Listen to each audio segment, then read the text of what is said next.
psilotermos ou psilotérmicos e os animais homeotermos ou homeotérmicos. Então, a grande maioria dos animais, eles são psilotérmicos. Isto é, que a temperatura do corpo varia com a temperatura do ambiente, né? Igual, por exemplo, aí, na verdade, vamos fazer o contrário. Vamos falar dos outros, dos homeotérmicos, né? Porque só as aves e os mamíferos, elas são homeotérmicos. Então, só nós, mamíferos e as aves, conseguem controlar a temperatura do corpo. Isso que eu falei do nosso próprio corpo controlar a temperatura interna, a temperatura que ele fica, independente do ambiente, né? Se a gente estiver no deserto do Saara, o nosso corpo a nossa temperatura interna vai estar 36,5. Se a gente estiver num lugar muito frio, né? No inverno lá de Nova York, vai estar, quem dera, né? Se a gente estivesse no inverno de Nova York, ia estar 36,5 também, porque nossas células, elas conseguem manter a temperatura interna e por isso nós somos homeotérmicos, tá? Todos os outros animais, répteis, anfíbios, né? Eles não conseguem manter a temperatura do corpo, né? Então, por isso que às vezes, se uma serpente, por exemplo, o corpo dela começa a esfriar e ela vai para cima de uma rocha, né, quente para poder esquentar. Se o corpo dela começa a esquentar demais, ela vai para uma sombra e assim ela vai tentando controlar a temperatura interna de acordo com o ambiente, tá? A grande vantagem, né, nossa, dos mamíferos e das aves, que conseguem controlar a temperatura interna, é que a gente manter a atividade das enzimas constante e na atividade máxima. Quando nós estudamos enzimas, a gente viu que tem uma temperatura ideal para a enzima funcionar, né? Então, voltando lá no caso da serpente, se ela tem uma enzima no corpo dela que funciona bem a 30 graus e chega um inverno que é extremamente frio e o corpo dela vai variar de acordo com a temperatura externa, essa enzima ela já não vai funcionar muito bem, tá? Então, nós que conseguimos deixar a nossa temperatura constante, a gente consegue ter um máximo de aproveitamento das nossas enzimas e, consequentemente, o máximo aproveitamento do nosso metabolismo, né? Além disso, esses animais podem ser encontrados praticamente em qualquer ambiente. Então, por exemplo, sei lá, um sapo, ele não consegue viver bem lá num lugar muito frio, porque a temperatura do corpo dele vai variar muito, né? Se ele é uma espécie de temperatura quente, ele não consegue ser encontrado num lugar de temperatura muito fria, né? São chamados de animais de sangue quente, igual eu falei. Nós que conseguimos controlar os homeotérmicos, eles são chamados de animais de sangue quente. Já os psilotérmicos são chamados de animais de sangue frio. Então, só para a gente ver aí, ó, a temperatura do corpo, né? Aí, de um gato, aí 40 graus, de acordo com o que vai variando a temperatura no ambiente, a temperatura do gato se mantém constante. Já de uma cobra, né, a temperatura de acordo com o que vai a temperatura ambiente, a temperatura do corpo, ela também vai subindo, acompanhando essa temperatura do ambiente, tá? Tem uma outra classificação, gente, que são animais endotérmicos e animais ectotérmicos. É praticamente sinônimo de psilotérmico e de homeotérmico. Vamos ver aí qual é a classificação. Animais ectotérmicos são aqueles que aquecem seu corpo através de fontes externas de calor, como o sol ou uma superfície quente de uma rocha. São os psilotérmicos. Então, são praticamente sinônimos, tá? Psilotérmicos são aqueles que precisam da temperatura externa e ectotérmicos também são aqueles que obtêm energia, obtêm calor de fontes externas, tá? Isso só vai variar mesmo termos, tá? Atualmente, mais utilizado é endotérmicos e ectotérmicos. Animais já endotérmicos são aqueles homeotérmicos, que dependem da produção de calor pelo metabolismo para elevar a temperatura interna. Assim, ambientes frios, a elevação do metabolismo. Então, os endotérmicos são aqueles que produzem o próprio calor, né, internamente. Então, o próprio metabolismo acelerado, ele produz calor, né? Então, a gente consegue manter isso. Então, em ambientes frios, o nosso metabolismo ele é elevado para produzir mais calor e manter essa temperatura aí constante. Como os animais homeotérmicos mantêm a temperatura corporal próximo da temperatura ótima para a ação das enzimas, a grande maioria tolera ampla variação de temperatura ambiente, sem prejuízo aos seus processos internos, né? Então, a grande maioria tolera uma grande variação de temperatura externa sem alterar o metabolismo interno, né? Igual eu falei, a gente consegue ficar razoavelmente bem num lugar extremamente calor e num lugar extremamente frio, né? Sem alterar o nosso funcionamento interno, né? Lógico que tem um limite, né? Grandes variações, mas nem tanto. A gente não vai ficar num lugar muito frio, claro que vai parar todo o nosso funcionamento, porque a gente vai entrar em estado de hipotermia, enfim. Os animais que toleram dentro dos homeotérmicos, gente, dentro aí dos mamíferos e das aves, que conseguem manter a temperatura do corpo estável, a gente divide isso em euritermos e estenotermos. Os euritermos, eles geralmente são animais de grande porte, como as baleias que suportam grandes variações de temperatura, né? Então, geralmente são os maiores, os animais maiores, que aí eles conseguem ter o metabolismo mais acelerado, eles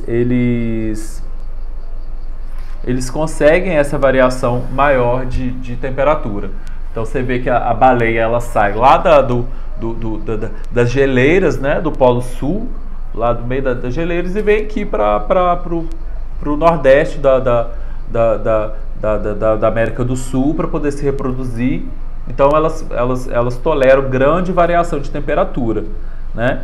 Já alguns animais, mesmo produzindo a temperatura interna, os estenotermos, eles não conseguem uma variação muito grande de temperatura. Aí eu coloquei exemplo aí o quê? Os ratos e as galinhas, né?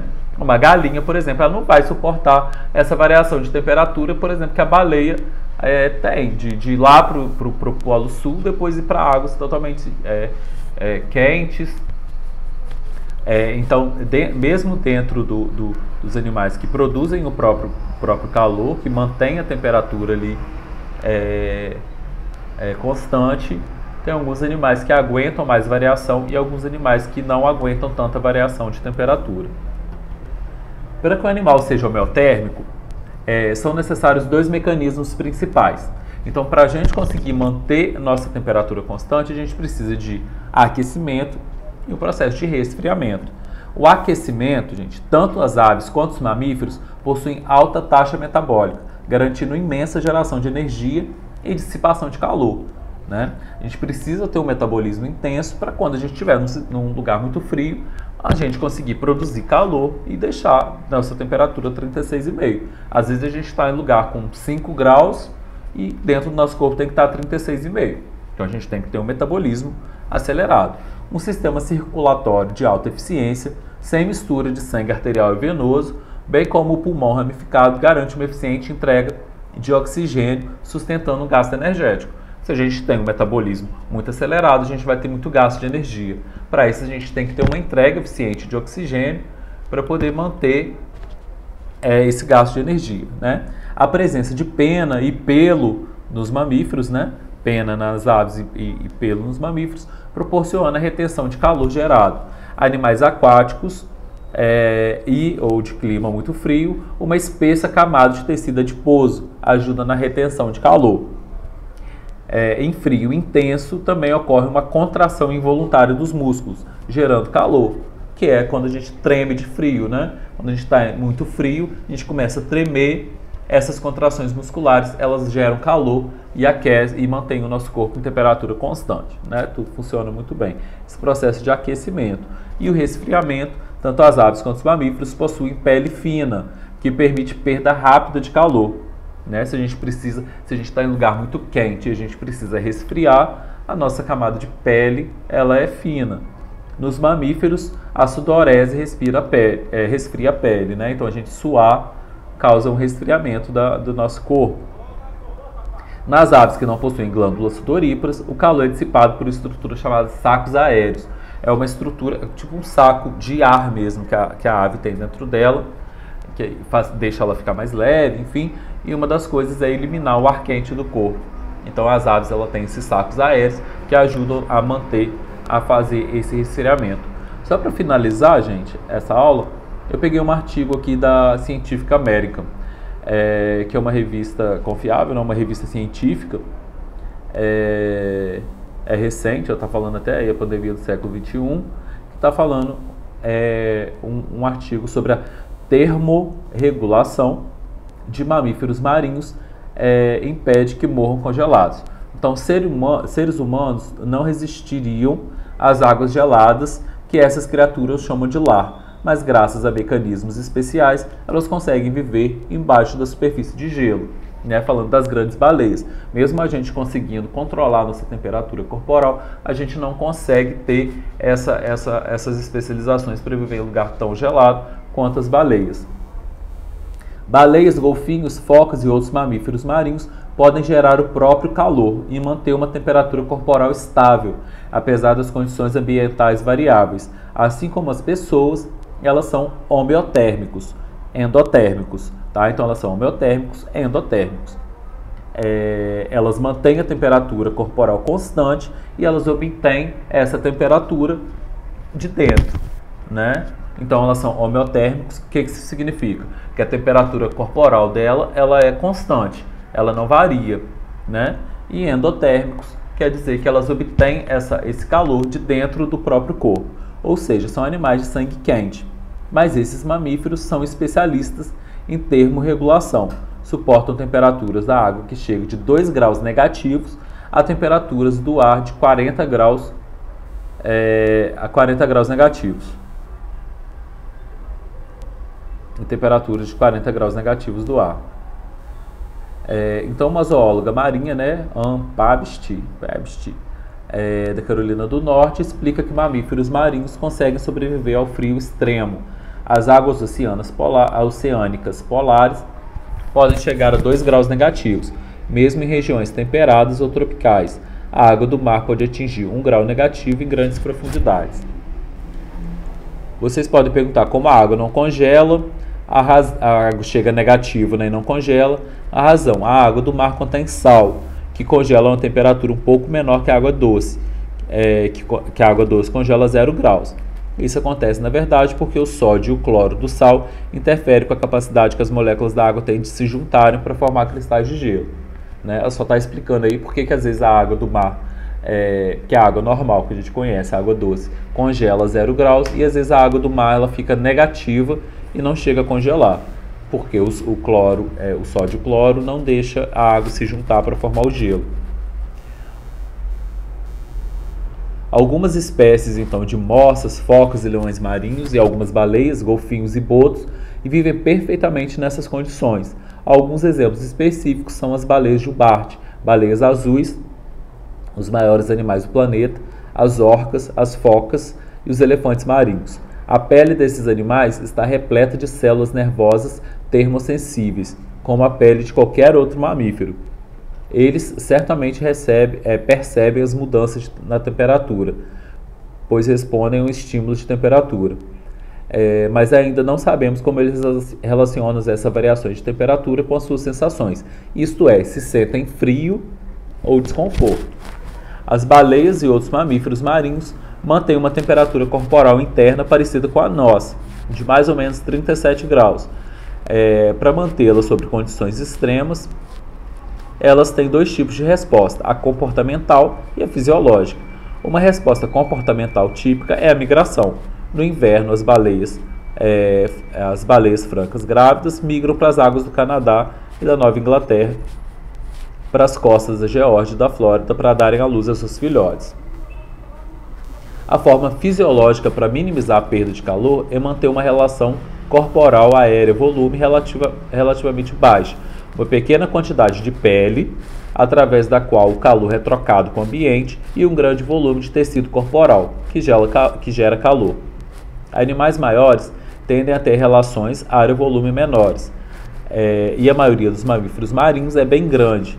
Entre os menores estão as lontras, que têm um tamanho comparável de um gato doméstico grande.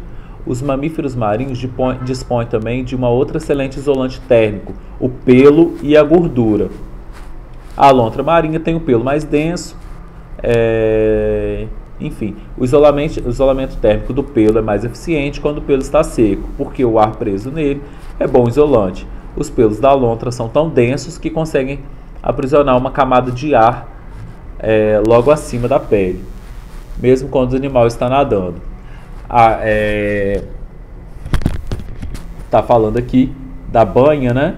Que é outro isolante térmico aí, é a espessa camada de gordura, que é o tecido adiposo, né? Que esses animais eles têm uma intensa camada de gordura que ajuda a reter o calor.